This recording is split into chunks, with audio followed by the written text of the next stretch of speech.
Ito sakto-sakto. Kumakain yung ating alaga.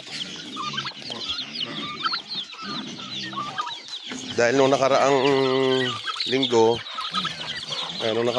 kasi nakabili tayo ng 10 sako.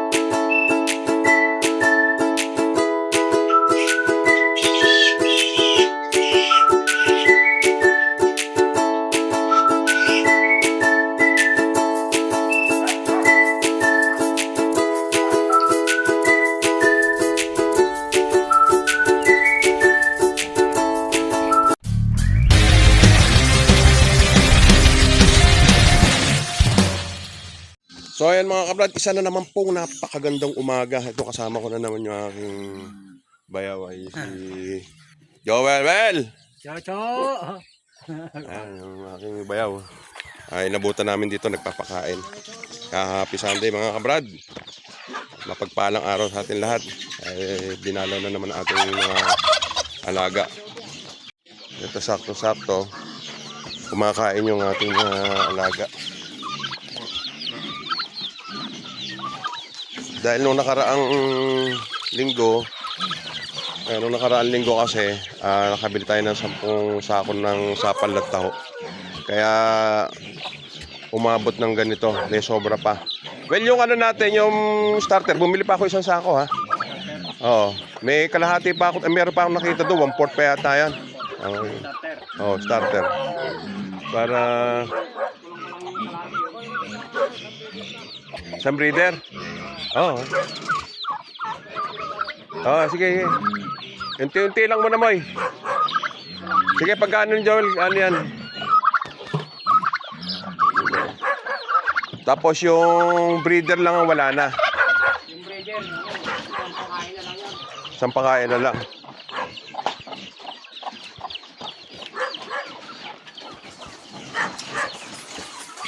Yan. Magaling na yung ano, napakamahal ng baboy ngayon, Well. Okay, dalawang may sugat dito, doon naman 3. Pagaling na rin. Yung isa dito, parang ano na yan, talagang loose na yun. Ayun yung isa. Yun yung kapasok.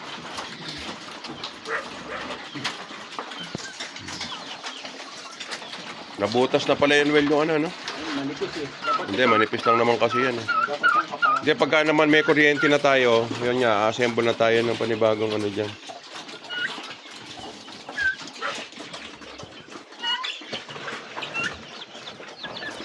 Sa mga bibi, wala pa ng itlog, Well. Meron na 2. May nang itlog na. Ayun, mga kabrad. Kaya nilagang ko lang ng paket eh. Meron na tayong bibi na ng itlog. Gusto nila yung talagang sapal ng taho. Yan ang paborito nila. Talagang sagpang sila. Pumayat eh. Ito lang ang pumayat. Hindi. Ano yan? Re-recover yan.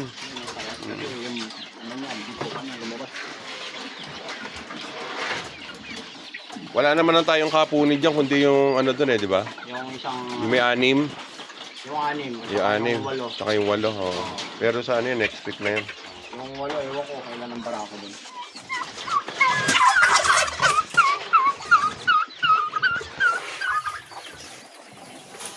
Ito, lobo mga tiyan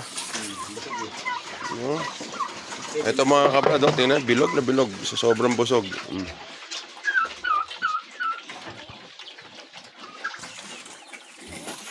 Kapal, taka 2 nito. Ano tipla mo ngayon?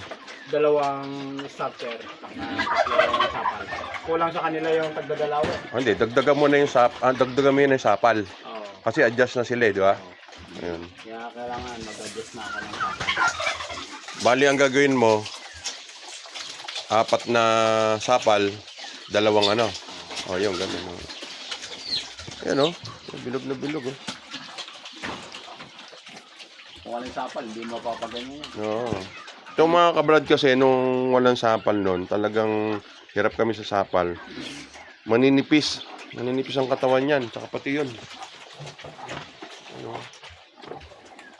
Pero nung nakatagpo na kami ng sapal, yun. Mas kumano na sila ngayon, bumilog, tsaka yung balahibo nila pumilog.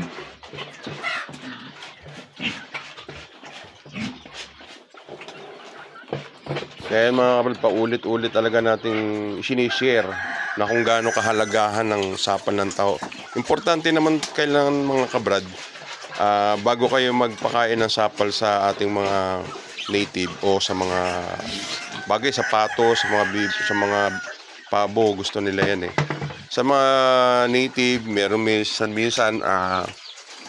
parang ayaw nila sa una ng sapal, pero unti-unti pag nasanay na sila, mas makakatipid na tayo. Kung una 1 kilo sa lahat na to, magiging kalahati hanggang sa maging 1/4 na lang.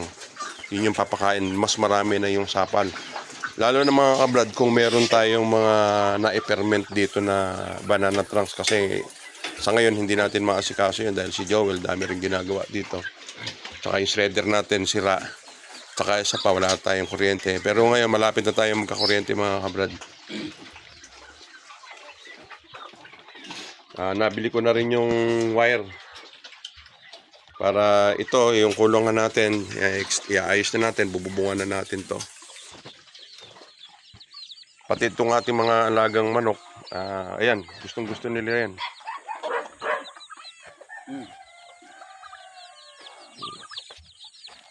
Marami tayong sisiw, ano? Tingnan natin yung mga nangingitlog natin, bibi. Mga sisiw, ito, ano yan, wala rin mo. Nasisiw? Ilan ang pisa? 5? May bagong baba si Joel. Ito. 5. Ito yung mga lahi natin ng mga Rhode Island. Yan. Dito kasi mga kabrad, ang mga alaga natin ito mix na native, Rhode Island, Plymouth. Yan yung mga alaga natin dito.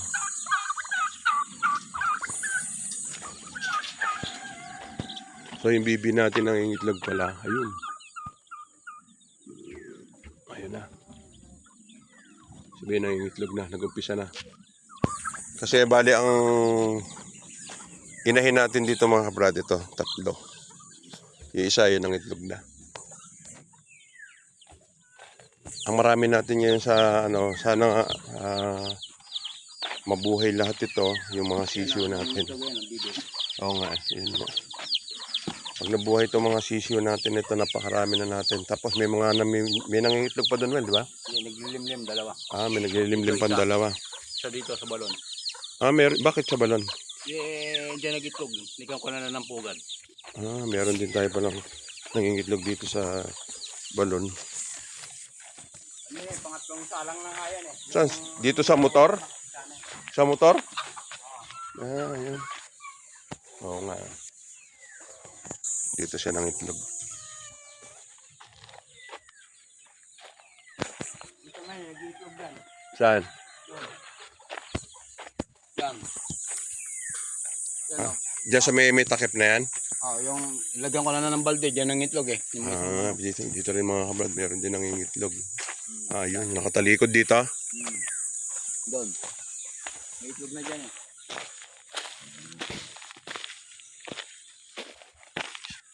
Yan meron na dito 4 Yan na nga kabrad.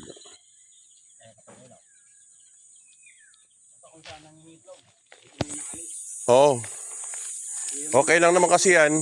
Ang kinainaman ngayon kasi tag-araw. Sa bulok na yero, meron din doon. Doon. At yung bulok na yero, meron din doon. Bali, siguro mga 10 yung mahigit, no? Yung bulok na yan, meron doon eh. Yung bulok na yero na yan. Doon yung bulok. Sabi, alisin daw pag may ng itlog. Hindi nadiliniman yun. Kinainaman mga kabrad, pagka ganito naman tag-araw, sa tag-init, ang mga alaga nating manok, dahil malaya na sila rito nakakagala, yung mga ibang inahin kung saan lang nangingitlog. Si Joel ang ginagawa, pinababayaan na lang, tapos darating yung pag namisa na, bigla na lang lalabas yun, may daladalang akay. Ito, kamukha na ito, dami na ito, nabuhay niya, no? Yan yung dito. Yan yung dyan. Tapos yun pa, Yan, katulad dyan, yung brown, yung ano na yan, ilaw na yan. Itsahan mo nga dito umuwi ng ano. Kuha ka doon na starter doon sa ano. May starter pa pala mo eh. Meron pa. Di ba sabi ko kahapon, kulang-kulang kalat. Hmm. Yung ano, Yung iba natin mga alaga kasi mga kabrad, yan, gumagala dyan. Yan. Kumbaga, sanay na sila dito. Bali dito, well natin dadaan yung ano, di ba sa muhon dito ni Kalalong dito. Tapos gaganon. Tinuro ko na sa'yo, di ba?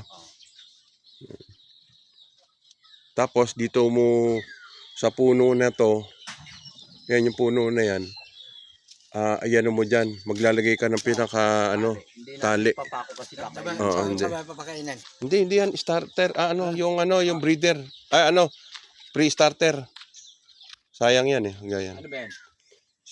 Ano yan, Kaya ng starter eh. Hindi ng ano. Ha? Oo, pwede na yan.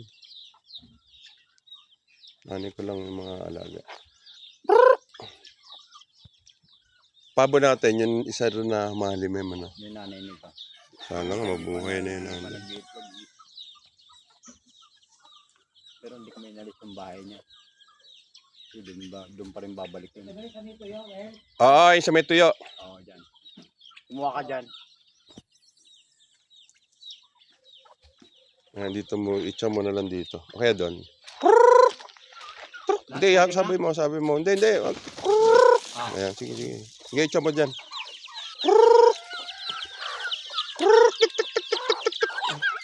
Ayan o, Yung pabo natin, talagang 8 na yun. 8 na ano. Buti nga na isa lang natin. Dito mo. Itcha mo sila rito yung mga sisiw. Ayan. Ayan o. Kalat mo para kasi yung mga sisiw hindi makaano yun. Maka-ubrad doon sa mga malalaki. Ayan, okay na. Yan yung mga maliliit pa natin mga kabrad. Tapos yung ibang malalaki lang dito. Ayan. Harap din pala ito, lalo na yung galing ko, Ang dami mga sisiw mga kabrad. Oh. yung ginagablog si Balbo.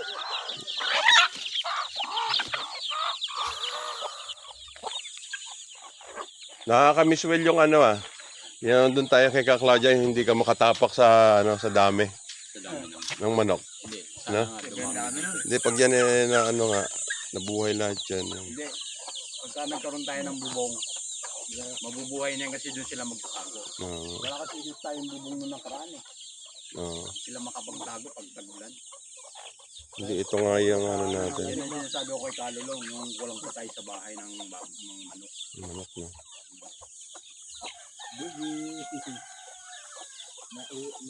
Ilag sa tao eh. Lalo yung puti, ilag sa tao eh. Yan, ginawa ko na ng bahay yan. Yung isang aso, ginawa ko na rin ng bahay. Nahirapan kami sa nakakalusot eh. Palagi ko siya napakan Yung, niya. alin mo Yung tuta na brown. ay, maharap na rin yung tuto na. Hindi, tali mo lang yun. Tingnan naman Pinali natin ko nga, ito. bago kami eh. Ating mga inahin naman dito. Well, kumain na ito si Tisay. Ayan si Tisay. Gumaganda na yung katawan niya dahil niya sinyalis na ano na yan, buntis na. Ito naman yung next week nakakapunin natin mga kabrad yung 6. Ito. Maganda rin, no?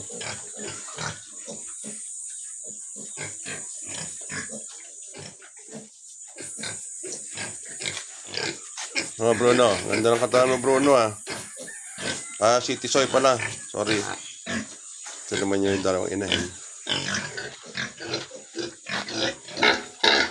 Ito yung pang 2 weeks ni Brown. 2, 4, 6, 8. Buhay pa rin lahat. Saka magaganda yung kanyang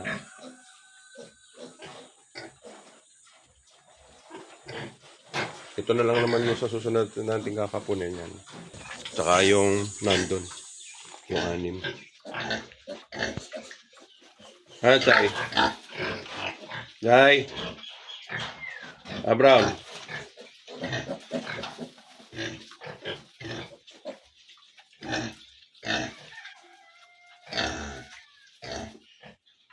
Hindi na naman ito kay Brown talaga ano to. aga. Tapos yung dito naman,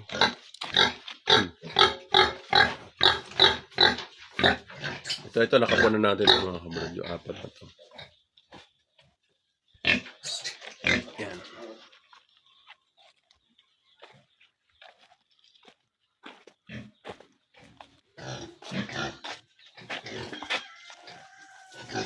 Ito naman yung mga abangan natin. Ito mga kabrad, yung abangan natin ng mga anak.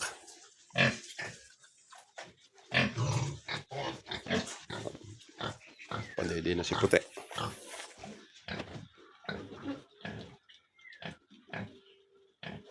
Malalaki na rin tong ano eh. Mga ilang ano na to, aawatin na rin natin to.